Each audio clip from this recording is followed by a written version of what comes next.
And I put up an advert for an assistant manager, and out of all the nominees, who did I see on there?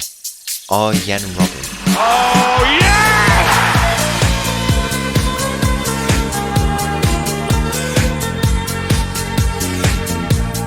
Hello and welcome back to another episode as part of Mattov's English Journey, and welcome back to Leyton Orient, where in today's episode we've got a few games coming up. We're settling into life here in East London. If you're going to take a look at the schedule, it's been a rough patch for us, to be fair.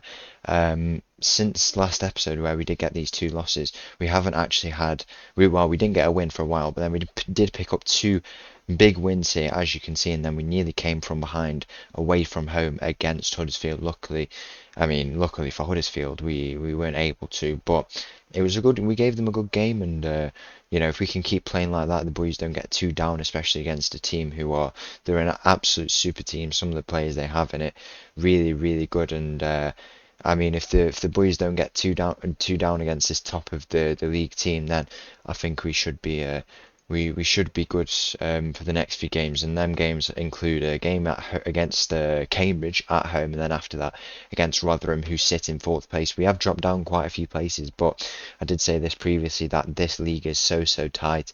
All the points are so close to each other, and it's really tough to if you're in that higher spot, it's really tough to maintain if you aren't going to put in good results. That's maybe what's happened with us, although at the moment we are still stable. That was insecure at one point, but it has gone up to stable, and the board still do want us to get this top half finish. I think that is quite realistic, to be fair, because they were in the playoffs, as we said, but if you look at their form, it's not really been that exceptional, so you start to think that maybe it was just a bit of a purple patch. I'm looking at around here, in particular, that they managed to exceed expectations and get into that playoff spot, and then once they started to lose around it was around this point where they didn't win in around 7 games, then that's when they decided to sack the manager, because they thought they would be sustainable at that top of the table position. It doesn't look like it will be like that, and even for me as manager, I don't think it will be like that. So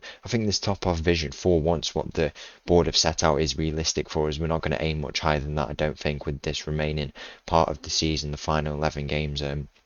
That's the first time, I think, in the whole series where I've decided to align and not go higher than what the board have said. But in terms of the squad that we've been given as well, I think it's realistic. Some of the depth is quite poor. We have been hit with quite a few injuries, even one there, as you can see. I've gusted this everywhere as being, we've got issues, viruses going around. Dan Happ out with an injury.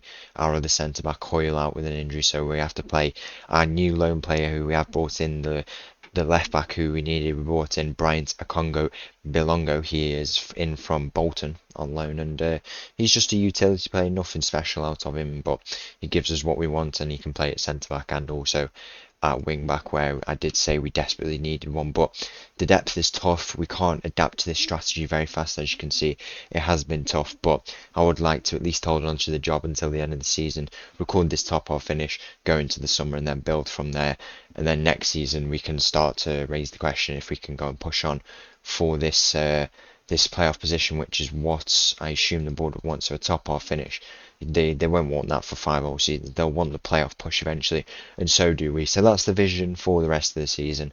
Hopefully we can start a good spell of form off the back of those 2 wins before that very tight game against the league leaders Huddersfield, and we can continue that today against Cambridge in our first game of the day. So the team for this game against Cambridge at Brisbane Road starts with Isted in goal. We've got a back line of Larketch, Akono Bilongo, Di Gavigny and James Wilding. That is a bit even bigger mouthful than last time out.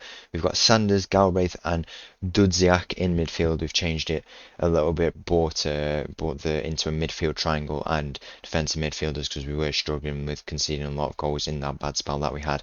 And also, if go and take a look, Jeffco out with an injury, and also all of our attacking midfielders have become it's just pretty roughed up with injuries.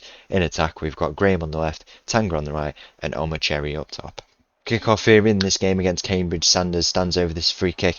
It goes into the middle. Dudziak, who is he's our 5-star potential midfield Mazzala. He's similar to what we had at Alfreton in Billy Fuster. He looks like he could be a real good player if he develops. He's come through the Arsenal Youth Academy, and should we give him the minutes over this season and hopefully the next one, then he could become a decent player. He was just involved a bit there. We find ourselves on the ball once again from that tackle. It's some nice tackling here, but we are losing out on the ball, and this is where we get caught out quite a lot. We get caught out at the back on times like that where we're not pressing the ball, even when we've got the high press, and goals just sneak in from positions like that to make it 1-0 inside 10 minutes for Cambridge. As 15 minutes goes in this game, it's been a pretty poor start for us here. We usually have a lot of the ball, but even in this game we've not had it. But that header goes in there from, I think it might have been James Wilding at the near post from that corner from Larketch. Very, very close for him to get in his goals. I'm thinking maybe we've not been also scoring a lot of goals when we've had the ball. It's just making us consider the type of player we need to bring in the summer. But we also have to look at the amount of money that the club is going to give us. I wouldn't expect loads, but we're obviously going to release quite a few players because of the huge squad depth we have here at the club, and then we have to decide who we're going to let go, obviously considering about wages and stuff like that. It's all the decision to be made when your wage budget gets loosened up a bit. You can convert that into transfer budget, and then we get money in that form, and then we can have a look at the type of player we want to bring in. I'm thinking maybe one or two more players in the midfield. That tried to sign some in January, some at the back, possibly a new goalkeeper. I mean, everywhere might even need change. I don't think anyone's nailed on in this team, to be honest. Players have had good performances, but I can't say I've seen one consistent player. I can't tell you how many times I've changed strikers. I must have played with about 4 strikers in this system so far, and it's been pretty wild. Injuries haven't helped that at all, but I guess you can just say it's the time to get settled in. We have a few games left in the season, and hopefully we can hold on to this job, as I say, because it has been insecure at times, because we have had this bad spell of form. And as I say, I think the club did have a bit of a purple patch, which is what got them into the playoff spots. And when I say, it's hard to maintain that position because of how close all the points are. That's also what happens when the points are close. In terms of when you win a few games, you can literally just shoot up to the top of the table. I think that's exactly the situation that's happened at the start of the season when they were playing well.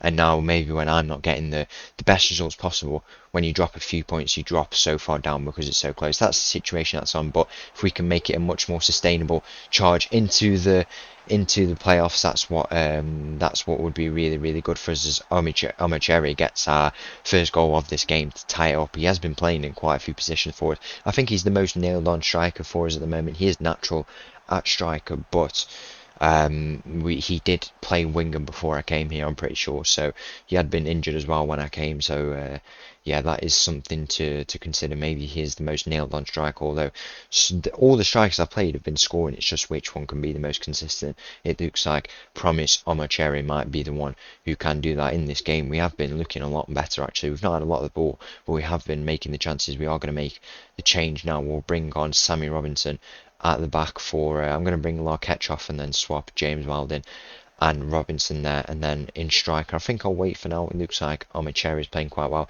We have Kyle Hudlin, by the way. He's 206 centimetres. That's absolutely insane.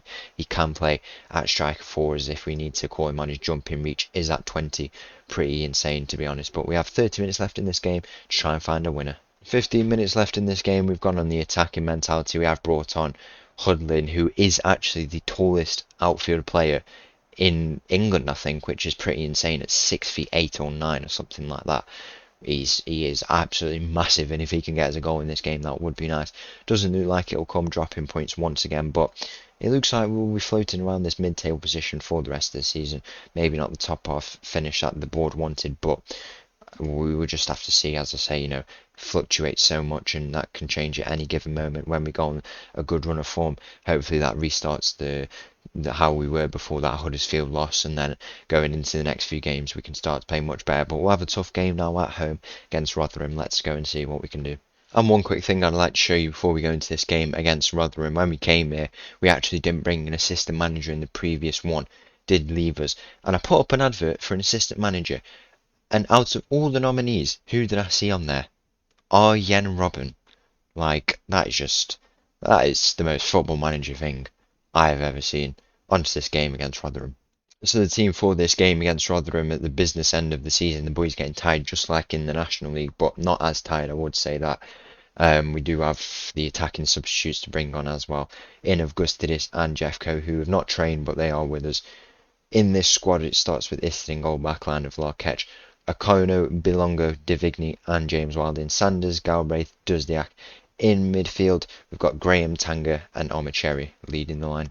Kick off here in this game against Rotherham. It looks like we'll have the first chance of the game from this corner. The ball goes in, and the Rotherham keeper comes to collect at Brisbane Road. You know, it's a big upgrade from the Impact Arena, 9,000 seater stadium. It's a pretty nice stadium for a team who were in the National League just a few years ago. Maybe it's because they did have that, fall off for a bit, but they are back here, and I would think that if we can get them to be an established championship club, that could be the goal. But I think it's something we have to consider at the end of the season, especially when we've come in the middle of the season for the first time in this series. It's a tough thing to consider. We didn't come at the end of the season, which we probably would have liked, so we had that full summer, but we need to just hold on to the job. I know that's something that is, you'd think we should do, but it cannot happen, especially when we play like this. But when managers are signed in the middle of the season and clubs are in that position where they have to do that, they are very reluctant to keep managers on if they are not delivering what they want at that point in the season.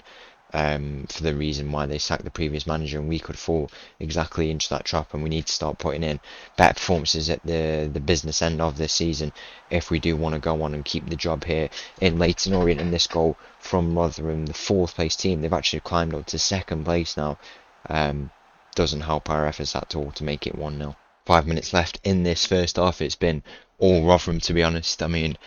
It's not been our best performance, and maybe this restarting the form is not going to happen. For a team who've been promoted from League 2 and then the National League just a few years before that, I wouldn't expect massive things from this squad I've been given, but it would be nice to get a few wins under the belt, and hopefully we can get them in these final few games and just see out this season in a nice way. Must have been a rough season for the club to have to sack their previous manager, and when a team sacks their manager in the season, then it's always going to be, it's most likely going to be for a bad reason. And hopefully we can just give the team some credit and end off in a good way. We've got a half to try and get a win here, the first win on the channel with the club, and let's see what we can go and do. 55 minutes gone in this game. Rotherham on the attack once more. Maybe it's a change in tactics that needs to be done. I still don't think I'm nailed on with the tactic, and maybe signing the players in the summer is what will give me that. I do like this wing play tactic, but it doesn't look like it's gelling too well at the moment. We're getting caught out in defence a lot. I feel like we had this issue with Alfreton at times as well, but the wing play tactic there was not as advanced as it is now, so something we have to consider when we come and make those signings in the summer. But we just have to make do with it for now and with the squad we've been given. I know I can keep making the excuses, but ultimately these players some of them are not who I want in the team. Some of them probably will be moving on, and when I can bring you the players that I want, then there's no real excuse for that, to be honest. If they don't perform, then that is down to my decision making, and it's just all part of the process of becoming manager here, however long we stay here. But we just have to see how it goes on. But in this game for now, we've got 23 minutes left to try and find the goal of Borton Robinson there, as you can see at right back, and also Jeff Coate making his return from injury. A real key play for us. I definitely think he'll be sticking around unless we get a big offer from him in the summer. He is the first wonder kid we've had on the channel. New Gen Duzdiak finds himself through on goal. He'll look to have the shot now, and there is the goal from Harrison Duzdiak to make it 1-1 in this game. And what a crucial goal that could be against this good Rotherham team at home, and we could be picking up some points here in this game.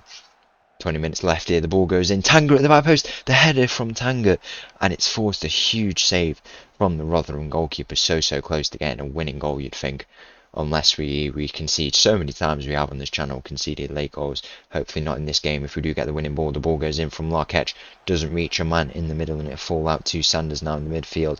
He'll look to try and play this ball in. He's one of our new defensive midfielders in this role. Tanga plays the ball in. Oh, Cherry with the shot. So close to getting our second goal and turning this game on its head here, but we will have another chance to try and find that goal here from this corner. There's still 20 minutes left in this game. Not really more subs to be made to like that I can make, and we have been hampered with injuries as well, so adding good squad depth would be good for us, because we have some depth, but players are, they really are not the level that we need at the moment, and not League One level at all if we want to maintain our position here. It's not the type of player we want, and it's something that we need to consider when we do make those signs in the summer. Sanders finds himself on the ball, he tries to play a ball to Omicheri, doesn't manage to reach him, and now Rotherham will look to try and turn this ball over. Tanga tracking back there, making a nice tackle. Robinson will play this ball forward to Dudziak, and he doesn't manage to win it there, and now Rotherham will try and come on the attack. Will it be late hard break for us, or will we be able to defend this chance? It goes out wide, and now Larketch will need to do some defending here. He's playing man-to-man with his man there, and now Rotherham still find themselves on the ball in the late stages of this game. It goes in, back post, we need some defending there, and the header luckily just goes over for us. I think it might have been Robinson with the player at the back post, and now we might have a chance to go out and get a winning goal ourselves as Larketch finds himself on the ball in this left back position. He'll look to try and play it forward now. Jeffcoat plays it to Dudziak, and Dudziak will look to try and play the return to Jeffcoat. You'd think he just loses out on the ball in the midfield. So frustrating when you see that happen, to be honest. It happens so often, and I just hate seeing it happen when there's a pass to play it off to. Just losing out like that, so annoying. Dudziak once again losing out. Maybe I've got a curse when I'm mentioning it. Jeffcoat, he plays it to Dudziak. Now, hopefully he can retain the ball. Dudziak, I don't know what he's going to do. He's gone all the way back to centre-back. Right, okay then. If that's what we're going to do, that's what we're going to do. If this goal goes in now, I'm going to be raging. I am actually going to be fuming. Rotherham find themselves on the attack. It goes into the middle. It goes out to the left side. They'll look to line up the shot now. Robinson needs to do it. It's snuck in. It's actually gone in. Wow. Wow. Few minutes left in this game. Dudziak's inexperience has just been showed there. That is so frustrating. We've lost at home once again, and that is so poor. You've got to put it down to him. I mean, I'm not really one to point fingers at players, but that is just so frustrating, especially the position we were in. To go on for a winner there in that moment and to lose in that way, just so annoying. But what can you do? The game's over now. We just have to see if we can go and get results from elsewhere. But in our next game, we have a game away from home against managers Exeter, as you can see here. And then we've got a few more games coming up after that off camera. Cheltenham, Portsmouth, Wrexham, among a few of them. So once again, thank you for watching. If you did enjoy that video, please make sure to leave a like and subscribe. I'll leave you with this little tune, and I'll see you again tomorrow. Thank you. Bye-bye.